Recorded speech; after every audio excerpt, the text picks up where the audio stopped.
Olá, turma! Mais uma vez sejam todos bem-vindos ao nosso Bootcamp Administração Linux. Lembrando que nós estamos no módulo 3, Desktop Linux aí. E vamos agora começar o capítulo 2, né? Falando um pouquinho aí sobre sistemas de arquivo, né?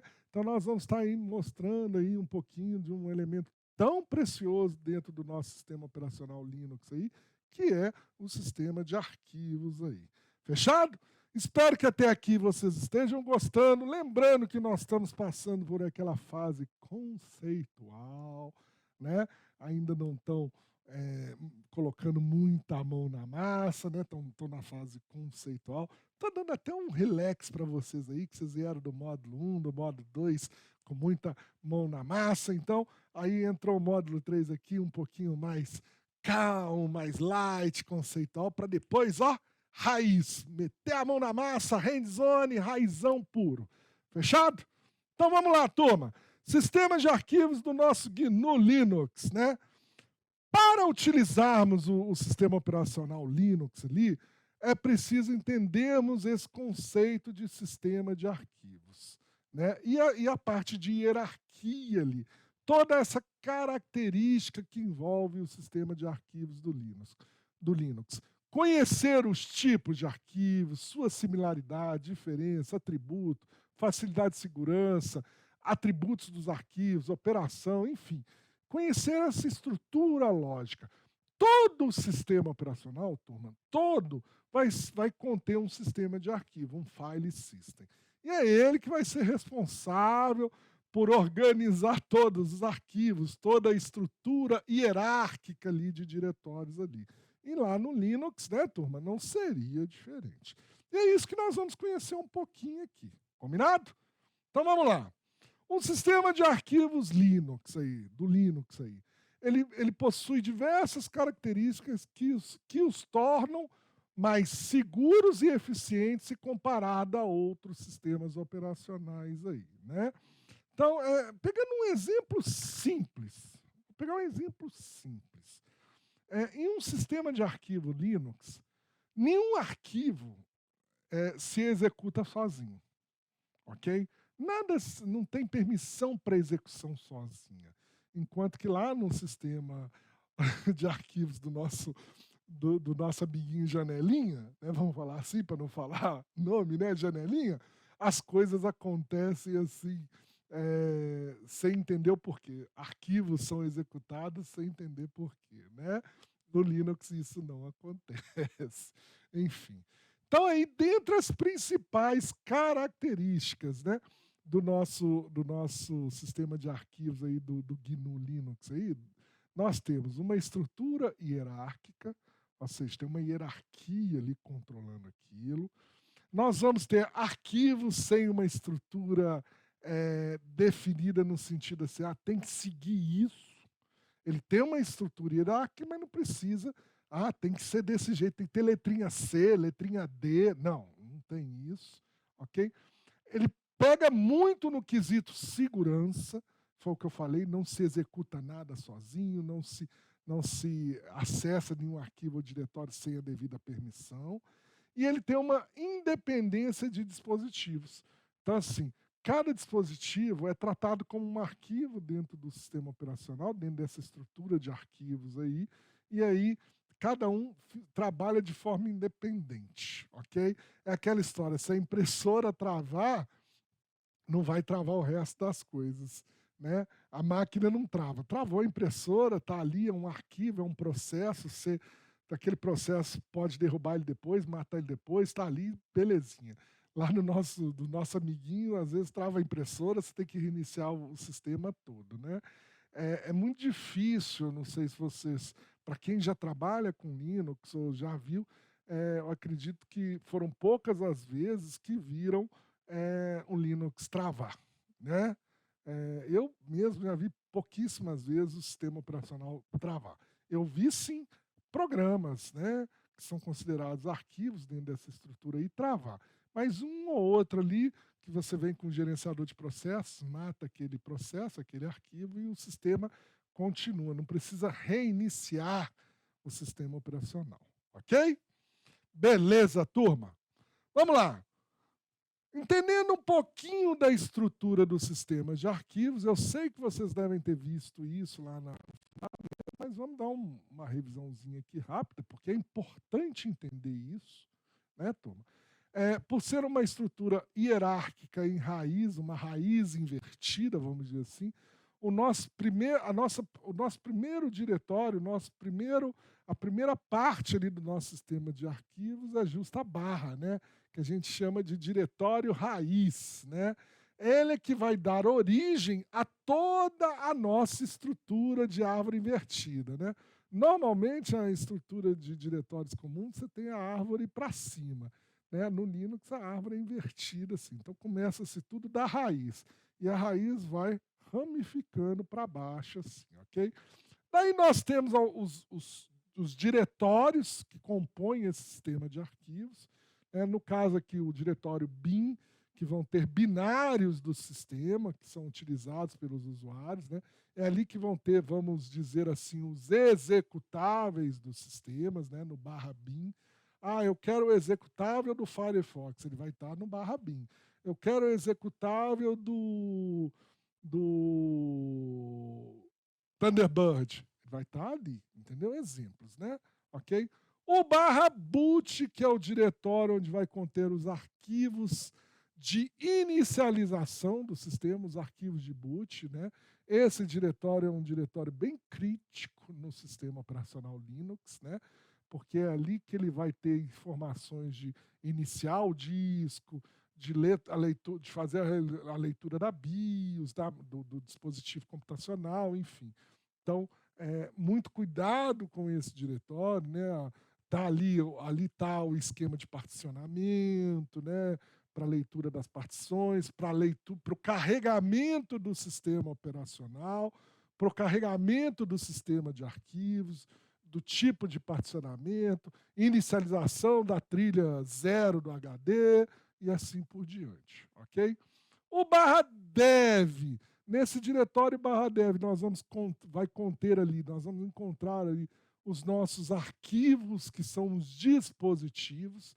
No Linux, os dispositivos de entrada e saída, impressora, monitor, HD, pendrive, CD-ROM, DVD, enfim, todos esses, teclado, mouse, tudo isso no Linux é tratado como um arquivo, ok? Os dispositivos são tratados como um arquivo.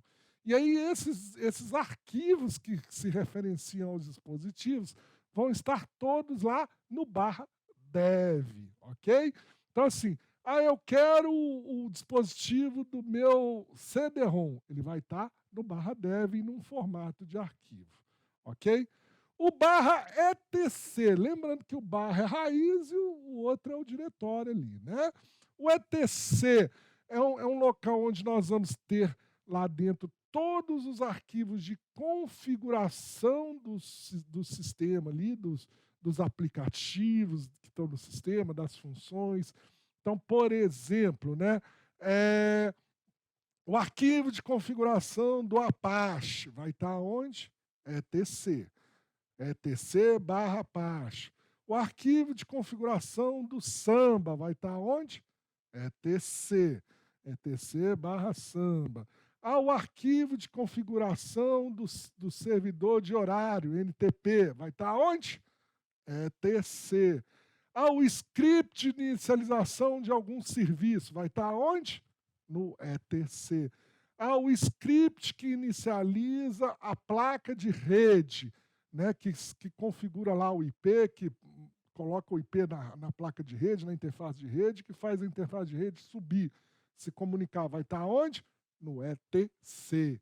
Ok? Então, esse diretório é um outro diretório muito importante do sistema de arquivos aí do Linux, aí, porque é nele que vão estar todas as configurações e scripts de inicialização de serviço, enfim, do nosso sistema ali. Depois, um outro diretório muito importante é o home. O home vem de casinha, né? Casa, né? É esse diretório aí que vai conter os diretórios dos nossos usuários, que por suas vezes vão ter os arquivos pessoais. Então, eu criei um usuário no Linux chamado Max. esse diretório onde o Max vai guardar os seus arquivos pessoais vai ser criado no home, ok? Eu fui promover o usuário do AD, eu loguei com o usuário do AD no Linux, aí ele vai criar um diretório. Esse diretório vai ser criado aonde? No home, ok? Então é um diretório também muito importante porque nele vão conter os arquivos pessoais ali dos usuários, vão conter o perfil dos usuários, né? Se a gente fazer a analogia com o nosso amigo Janelinha lá, né? Nosso amigo Windows, né?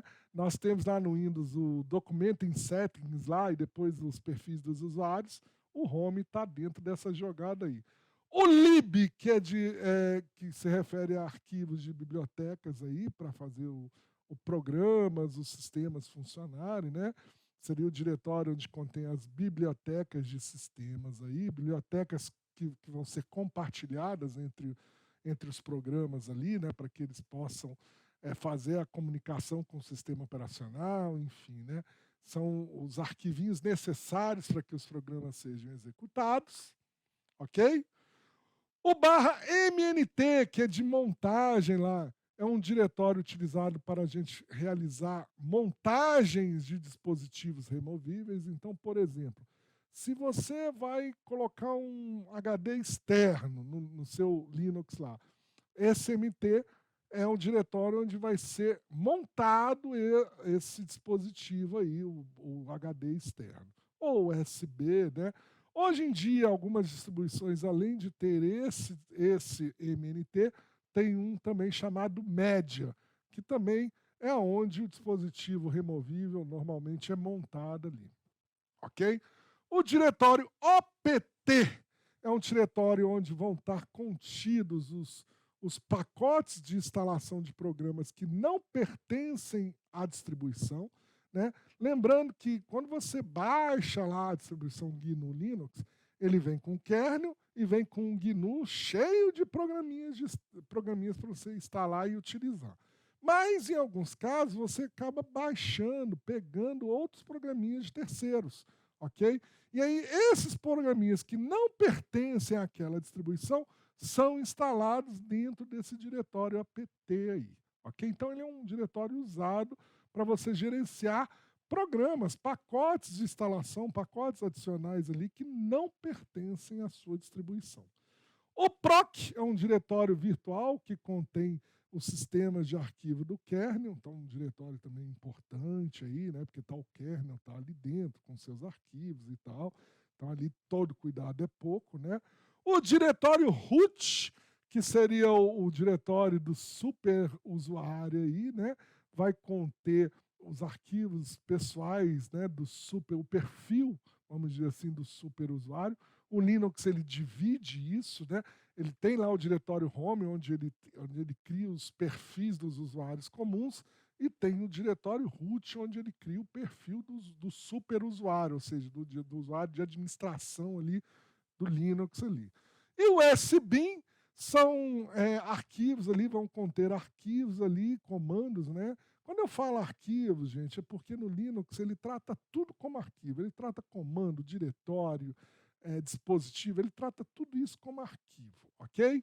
Então no SBIN ali vão ter comandos de administração do sistema, utilizados por nós, usuários, né?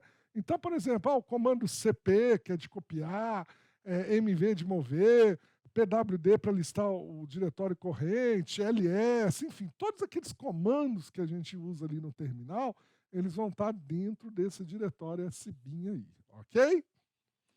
Continuando aqui, quase chegando no final, nós temos o diretório temp, que são arquivos temporários, né? Todo programa, quando executa, ele normalmente gera um arquivo temporário, né? Então, você abre, por exemplo, o WPS Office, ou o BR Office, ou o LibreOffice, aí você abre lá o Write, lá, que é o similar do Word. Então, enquanto você está aberto, ele está gerando um temporário, isso fica dentro do diretório temp ali. O diretório USR, ele é um diretório para armazenar programas de uso geral. Então, assim, vários programas vão estar ali, né? Os programinhas que a gente usa no dia a dia vão estar ali. E o var, ele é um arquivo de tamanho variável, por isso que é var, ele ele aumenta ou diminui o seu tamanho, porque ali dentro vão conter, por exemplo, arquivos como caixas postais de usuário, repositório de logs, onde vão estar os logs do sistema, repositório do cache, repositório de instalação dos programas, dos pacotes, o apt-get lá, né, enfim. Então, eles vão estar ali. Então, por isso que é um diretório que ele cresce e diminui constantemente, e é nele que vão estar esses arquivos aí. E aqui embaixo, turma, conforme vocês podem ver aqui, ó, vou passando aqui assim, é a estrutura lá. O barra, que é a raiz, e logo abaixo da raiz nós temos bin, boot, dev, usr, opt, mnt, média, proc, enfim. Todos esses que eu falei aqui com vocês. Ok? É importante conhecer? É importante conhecer. É aquela história. Ah, professor, aonde que vai ser salvo o arquivo do Joãozinho quando logar no seu Ubuntu desktop lá na minha rede lá? Ah, vai ser salvo no home. Lá no home que vai ter os arquivos do Joãozinho. Né? Ah, professor, onde é que eu encontro o comando SP mesmo? Ah, no SBIN, no SBIN. Ah, professor, preciso fazer um atalho de um comando. Onde é que eu vou fazer? Ah, lá no SBIN. Ah, professor, onde é que fica o log dos pacotes que eu baixei mesmo, para eu saber que pacotes eu baixei, que eu não baixei? Ah, é lá no var/log. E assim por diante, ok? Bem, concluindo a nossa aula aí, né? O sistema de arquivos do Linux aí, ele possui diversas características que os torna, em comparação com os outros, mais seguros e mais eficientes, né? Dentre as principais funções aí, né, dessas características aí, nós temos essa estrutura hierárquica que é baseada na raiz ali, e a raiz vai ramificando para baixo. Os arquivos sem estrutura, que é aquilo que eu falei, para o Linux ele trata tudo como arquivo. Ah, é um dispositivo, é um arquivo. É um programa, é um arquivo, né? Então ele trata isso tudo como arquivo. Ele tem um mecanismo de segurança fantástico, já começa ali separando o perfil dos usuários comuns do perfil do superusuário, né? Então, assim, usuários comuns ficam lá no home, o superusuário fica no root, quer dizer, coisas separadas, né? E essa independência de dispositivos, né? Eu tenho vários dispositivos que são tratados como arquivos, e vão funcionando perfeitamente. Se caso um falhar, não precisa reiniciar o sistema operacional, não tá atrelado como um todo, eles estão trabalhando independente em forma de processos. Né? E aí é preciso a gente entender esse conceito, né? Entender essa hierarquia, saber que tudo é tratado como processo, como arquivo, né? Para que a gente possa trabalhar melhor com esse sistema operacional, com esse maravilhoso sistema operacional que é o GNU Linux, aí, em especial aqui, no nosso caso aqui, o Ubuntu Desktop. Beleza? Próxima aula nossa, nós vamos falar um pouquinho sobre a navegação na estrutura desses arquivos aí. Combinado? Então, até a próxima aula, turma. Fui!